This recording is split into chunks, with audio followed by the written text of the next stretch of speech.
Tuan dan puan-puan yang dihormati sekalian, denyut nadi suara rakyat bergema di channel ini. Tak apa, kita kali ini tutup.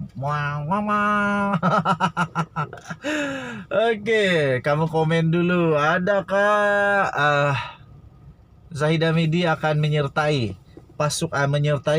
persatuan pasukan pasukan ke tim Najib Razak untuk masuk penjara atau tidak? Oke, kedua-dua mereka masih lagi teruk sekarang ini di mahkamah. Dengan Najib Razak yang paling teruk. Najib Razak yang paling teruk kerana dia sudah dijatuhi hukuman penjara 12 tahun dan 210 juta ringgit Malaysia denda, dan tak lama lagi kita akan tahu keputusannya kerana dia sekarang sedang turun naik mahkamah untuk rayuan di Mahkamah Persekutuan 1MD Miteno yang belum selesai masih lagi, tapi sekarang ini macam susah saja. Banyak bukti yang macam buat Najib kalah saja, tapi itu bukti-bukti. Keputusan kita belum tahu. Jadi apa pendapat kamu? Adakah Najib menang atau tidak? Lain lagi dia punya LHDN yang dia ada utang berbilion tu. Aduh, pening lah Najib kali ni. Lepas tu lain lagi pindahan audit. Aduh, macam-macam lagi lah. Perbendaharaan Malaysia. Aduh, turun naik mahkamah. Alamak, berpuluh-puluh pertuduhan. Dan Zahida Midi pun masuk geng juga. Zahida Midi pun kena juga. Zahida Midi dia pula ada berapa ya?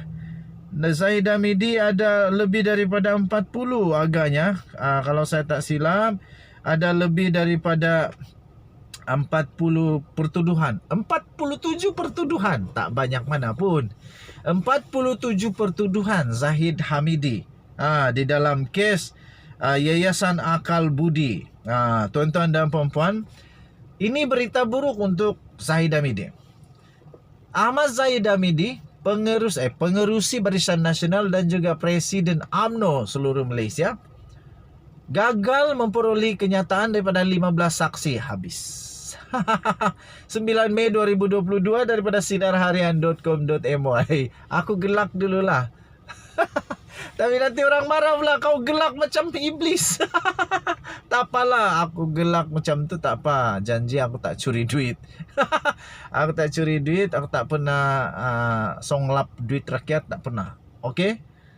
Okey, tuan-tuan dan puan-puan, Mahkamah Tinggi di sini pada Isnin menolak permohonan bekas timbalan Perdana Menteri, iaitu Datuk Seri Dr. Ahmad Zahid Hamidi untuk mendapatkan rakaman kenyataan 15 saksi daripada Suruhanjaya Pencegahan Rasuah Malaysia SPRM dalam kes rasuah beliau yang membabitkan dana Yayasan Akal Budi YAB. Yang saya nak tanya ni, soalan pertama daripada saya ni, kenapa Zahid Hamidi nak minta rakaman keterangan kenyataan itu? Hakim Datuk Colin Lawrence Sukira berkata mahkamah perlu mengambil kira polisi dan kepentingan awam dalam memutuskan permohonan itu, seperti yang telah diputuskan oleh Mahkamah Persekutuan dalam kes yang membabitkan Suruhanjaya Security. Kata keputusan itu,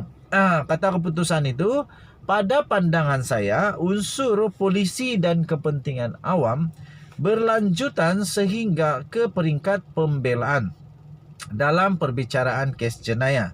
Mereka iaitu saksi boleh terdedah kepada intimidasi dan sebagai contoh diugut agar memberi keterangan yang berbeza daripada yang terdapat dalam rakaman kenyataan. Aku setuju. Terima kasihlah kepada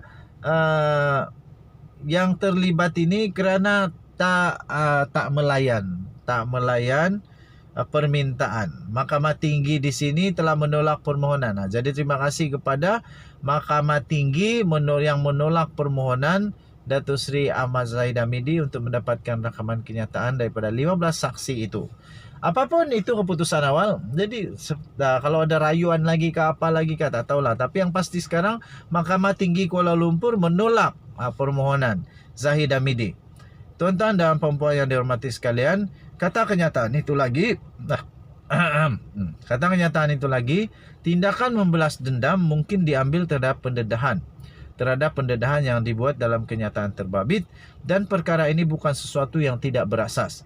Saksi berpotensi akan menjadi keberatan untuk tampil memberikan kenyataan dan keterangan kerana kerahsiaan adalah tidak terjamin, sekaligus menyebabkan berlaku gangguan dalam pentadbiran keadilan, katanya. So saya setuju, okey. Beliau juga berkata pegawai penyiasat SPRM iaitu Khairuddin Kilau telah meluahkan kebimbangan mengenai sebab kenyataan saksi pendakwaan yang ditawarkan kepada pembelaan tidak sepatutnya diberikan. Khairuddin telah mendedahkan dalam affidavit beliau bahawa saksi terbabit mempunyai hak istimewa kerana kenyataan terbabit dibuat sepanjang komunikasi rasmi dan secara sulit kepada SPRM, katanya. Hakim itu berkata, Khairuddin juga berpendapat bahawa sebarang pendedahan akan memprejudis. Sebarang pendedahan akan memprejudis dan menjejaskan kepentingan awam kerana kenyataan itu dibuat berdasarkan kepercayaan serta jangkaan rasmi bahawa ia akan kekal sebagai sulit. Saya setuju, mesti kekal sulit. Khairuddin berkata perkara ini akan menyebabkan bakal saksi keberatan untuk memberikan kenyataan dan boleh mengganggu siasatan pada masa hadapan, katanya dalam kenyataan itu. Okey, tuan-tuan dan puan-puan yang dihormati sekalian, Ahmad Zahid Hamidi ada 47 pertuduhan Yayasan Akal Budi. Tapi tak lawan Datuk Seri Najib Tun Razak lah. Najib Tun Razak kesian. Ada orang selalu cakap dengan saya, perlu lagi panggilkah Datuk Seri Najib Tun Razak itu Datuk Seri? Saya tak tahu. Tapi kerana saya rasa hormat dengan dia, tak apalah, saya panggil sajalah. Saya panggil saja Datuk Seri.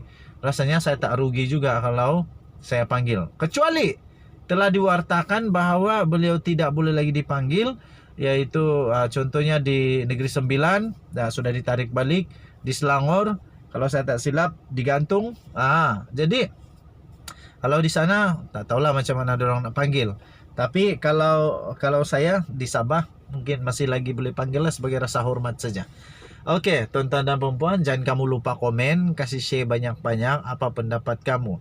Najib Razak bakal makan roti kosong dengan kopi sejuk di penjara bersama dengan Zahid Hamidi pun sama, ataupun mereka akan terlepas.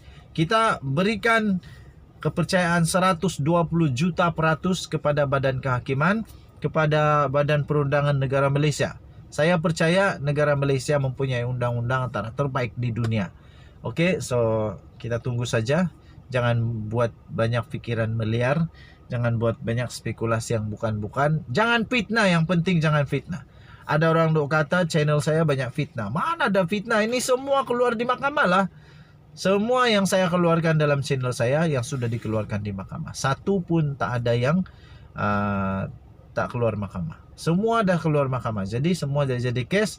Nak fitnah apa lagi? Denyut nadi suara rakyat bergema di channel ini. Kita jumpa lagi. Bye bye.